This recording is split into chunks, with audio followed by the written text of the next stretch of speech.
first of all, I need to tell you a little bit about my business, which is EdComms, so that you understand sort of where I'm coming from. And then I'm going to talk about some innovative uses of digital media in education. I then want to look at a particular example of some proof of that actually working, although it doesn't cover everything that I'm talking about. I want to talk about then businesses and education and how they can work together, and I hope the examples that I will give you will be enlightening. And also a little bit about, well, are there lessons for others? Because the UK is very particular in how it works with business in education, that it's more developed there than in other places. So, first of all, EdComms, what do?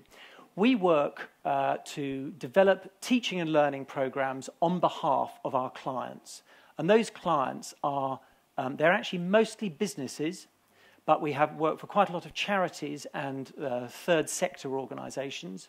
And then we also work for government. We used to do a lot more work for government, and the only reason we don't is that the funding was cut, but half of our business used to be working for government.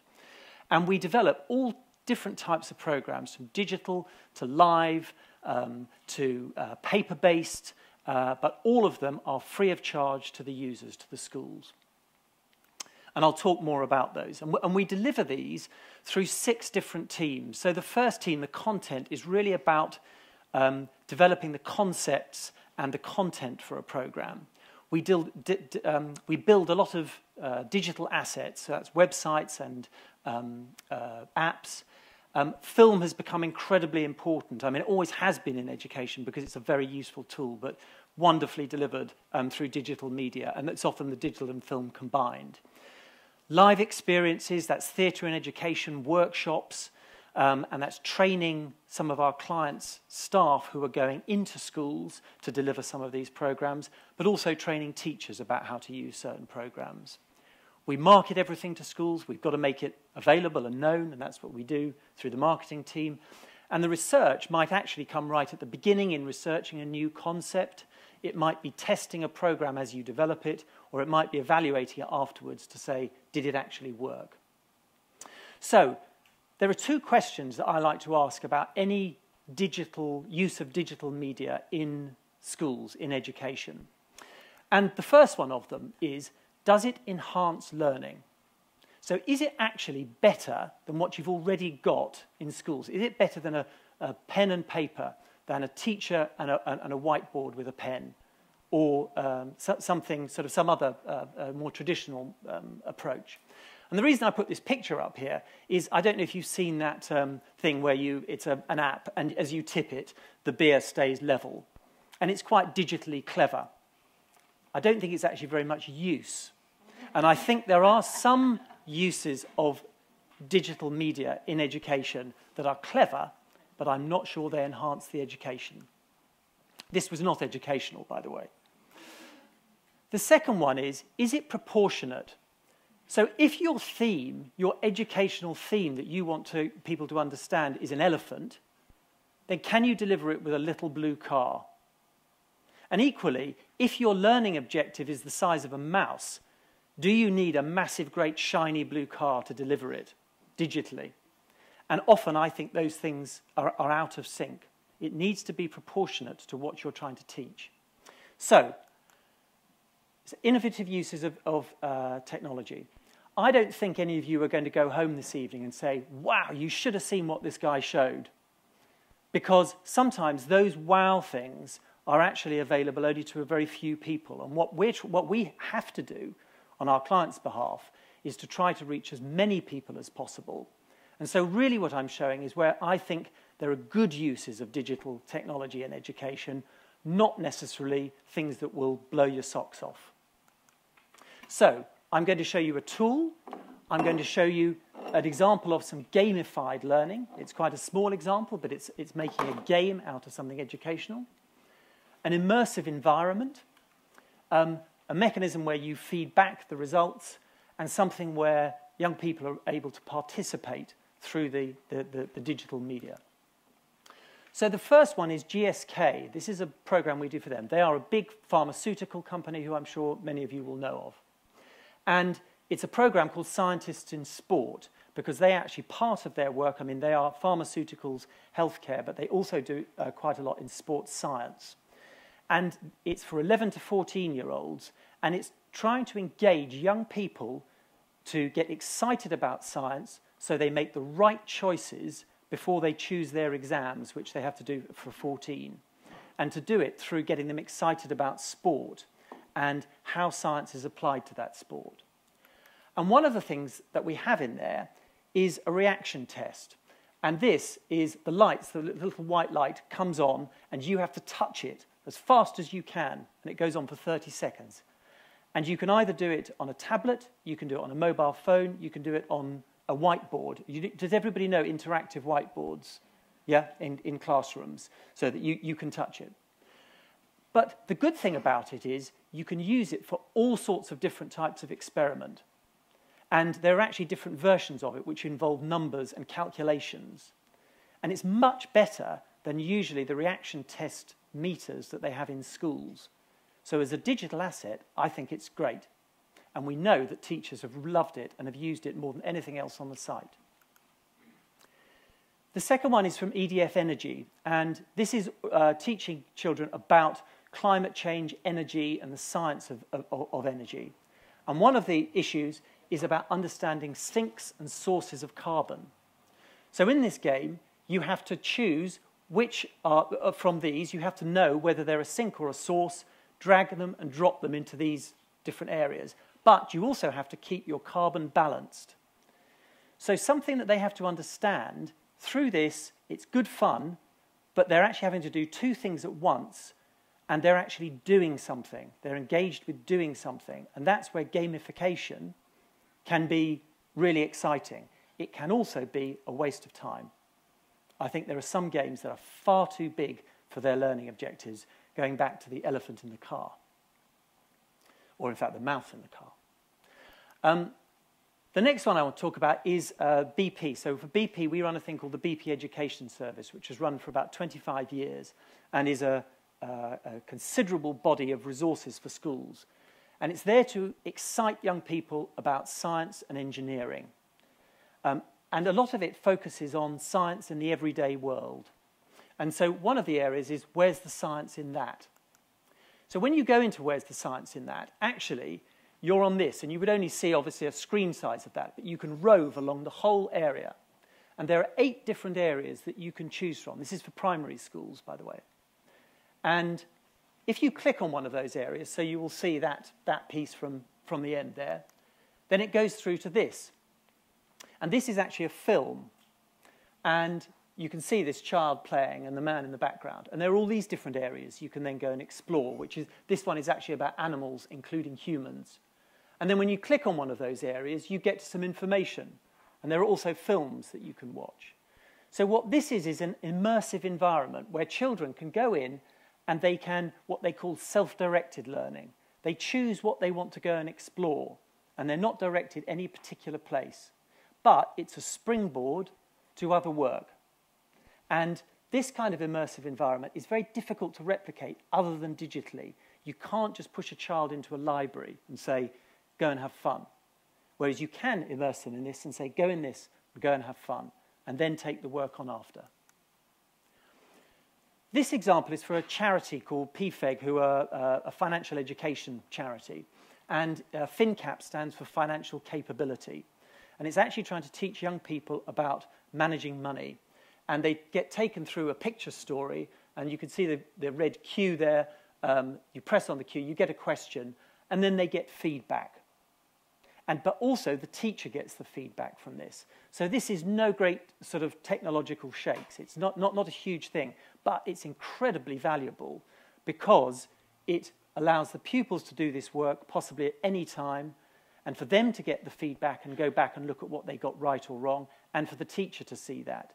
So it's very common in digital education delivery, but it's a very important aspect of, I think, where digital things can really work for education. My final example is another one from EDF Energy, slightly different, and this is called the Big Bumblebee Discovery. And this is actually a project which is run from a university science department, a sort of agency that's linked to a university. And they're studying bumblebees and the distribution of bumblebees in the UK, and it's all linked to climate change. What they wanted was for young people, so this is a primary school program, for those young people to be able to gather data by observing lavender, English lavender it was actually, for a particular reason, to see over a 5-minute period how many bees came to that lavender. And the children would then say where they were, or they would be located on a map, and then they would have to fill in details about what the time was, what the weather was like, how many bees they saw, what type of bees. And there were some a game they could play to practice counting bees, because it's actually quite tricky. And we had over 2,200 schools took part. There were 30,000 participants, and nearly 30,000 bees were observed. And all that data goes to the scientists. The information is fed back to the schools. And when all that data has been digested, there's going to be a further round of that information going back to the schools. So the children are able to participate in a real piece of science that will end up as a scientific paper. And you can't do this other than through this digital media. And that's why I think it's an exciting example of participation. So those are all my examples. But the big question is, does any of this work? All right. And we actually do research on all of our programs. And so all of the things that I've showed you there, I know have been successes in their own right. But I want to show you this program which we did, which is actually with Samsung, who I know are a sponsor of this program. And with our client, what they wanted to do was look at the use of digital technology in schools. And so they provided 6 schools who were very deprived schools, and they provided one class with a lot of equipment. So all the children, each of them had a tablet. The teacher had a very good computer. They had cameras. They had really good learning resources, digital learning resources. And I am compressing in this. This happened over a year, and there was an awful lot of data. So this is a very quick snapshot of it. So what did we learn from it? Well, okay. First of all, that the pupils and the teachers worked more collaboratively than other classes who didn't have that technology. So they were sharing ideas. They learnt from mistakes. They found that going back, using the technology, it was better once you'd made a mistake, easier to go back and try again. They found what I was talking about earlier about self-directed learning. It was much more self-directed, and the pupils could go where they wanted to go under the direction of the teacher, and the teacher knows what they're doing, but able to engage in that way. And that they were actually able to gather that information and interpret it. And actually interpretation of information by children, people often say how brilliant children are with technology. They're not very good at interpreting data. As anybody with a teenager who has to write an essay where they go onto Wikipedia, copy and paste, bang, there's my essay. Wikipedia is not always the worst example, but they're not very critical about where they're finding their information. And this helped with that. And they talk about these higher order skills, so the analysis, critical thinking, those were sort of really brought to the fore. Pupils were more engaged in their learning, and this was particularly for children who were disengaged, were actually really finding this a good way to engage in it. Some of the schools, but not all of them, reported, compared with the equivalent class, stronger numeracy and literacy, that was sort of by strict measures. So that was sort of great to see. And finally, that it actually engaged special educational needs pupils and those who were disengaged really well. They took to the technology because children like technology, and it took them into their learning. So this isn't a critique of a specific resources, but it is about, I think, some of the power of digital learning in the classroom. And so I hope that's of interest within the context of this talk. So now I want to go on to talking about businesses and education working together. And I think the question is why? Why would I say that I think that that is a good thing? And I want to show you this. I'll just let you read this. I won't read it out to you.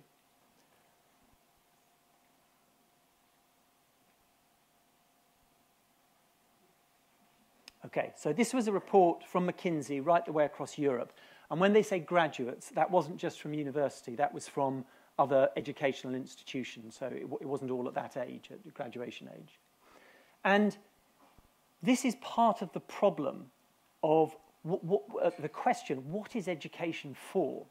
What are we actually educating young people for? And I think a big part of it is about preparing them for a world, yes, of employment, but also to be participative citizens who can use their potential, go out and do the best that they can do. And that's a context for some of why these clients, these are all of our clients, or some of our clients, who are all engaged in education in different ways and for different reasons. And it's not always obvious what their reason is, and most of them do it for several reasons. So let's just look at a few of these. Firstly, I think there is that feeling, everybody feels, that a lot of the issues with society and the world is because of, it can be helped by education actually engaging those people, bringing out people's best potential so that they can participate. And that's very, whether that's a charity or a business, everybody in some sense wants to contribute to that if they can. There is a big issue of corporate responsibility, that businesses are expected to behave well.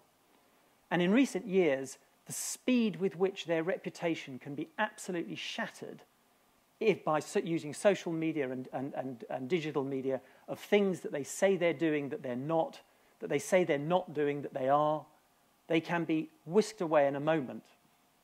And businesses are not only expected to do good, but I actually believe, and it's my experience, that a lot of them, from very senior people, want to do good. And they do that through their corporate responsibility. And education is a very effective way of doing that. I think certainly something that's happened in the UK is businesses saying, if we work in an area, if we exist in an area, then we are part of that community. We're not just somebody who plies our trade within a community and we otherwise have nothing to do with it. We are part of it. And people expect that of them, and they expect to be part of that community. So how do they engage with that? And for an awful lot of businesses, they want young people to understand their sector. Because if you speak to most young people, their understanding of the world of work and different industries and occupations and opportunities is very, very limited. It's limited enough amongst adults, but very limited amongst young people. So if you can help young people understand about how the world works through exposing them to that sector, whether that's connected to employment or not, then that can be a really beneficial thing. But the workforce pipeline is, where will your workforce of the future come from? And nowhere is that bigger than in science and engineering. Because, right the way across Europe and in other parts of the world, there's such a shortage of scientists and engineers. But if people don't make the right choices early enough, they will block themselves from being able to enter those industries. So that's what some of our science and technology programs are trying to do, to encourage people to consider science as a career. And finally, employee engagement. That's employees going out and working in schools or delivering some of these programs, or maybe giving career talks, working with primary schools. Used to be, well, it's quite a nice thing to do, isn't it? But actually, what businesses are realizing is that if your employees go and do that, not only do they learn new skills themselves, they feel great about themselves, they feel great about their business, giving them the opportunity to do so, and that also helps bring that sort of education and business together so that there isn't that sort of great divide between them, which sometimes there has been in the past, and that everybody can win from that. I'm not going to talk about these specific projects, but just in each case here, those businesses are bringing some bit of expertise that schools otherwise probably wouldn't be able to get. And that's what they're delivering through them. And finally, I just want to talk a little bit about what might there be to learn for others. And I think there are some things which won't apply, because most of our stuff is in the UK, not all of it, some of it is international, and we've done other international projects. but a lot of it is in the UK. And the UK is not so unique because if you talk to teachers around the world, my experience is teachers are teachers are teachers. They're all there for the same reasons. If you put a bunch of them together from different countries, all they talk about is difficult pupils, difficult parents, and their head teacher. All right? That's all they talk about. And management, always management. But the UK is particular in that schools are very autonomous. They are free to deliver a curriculum how they want, much more so, I know, in other countries.